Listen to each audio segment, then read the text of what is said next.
Welcome to Tenor Tech, where I solve the problems you didn't even know you had. You start by making the car safe and accessible. Park on level ground, apply the parking brake, and chock the rear wheels. Next, break the lug nuts loose about 1/2 turn while the wheel is on the ground so you avoid spinning. Then lift the vehicle at the designated pinch weld or jacking point and immediately place jack stands under solid frame points. Once supported, remove the wheel.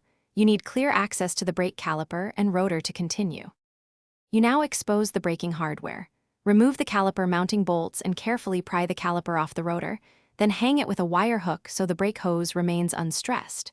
Remove the old pads and any retaining clips, noting their orientation and shims. Use a C-clamp or dedicated brake piston tool to slowly compress the caliper piston back into the bore. This creates clearance for the new pads.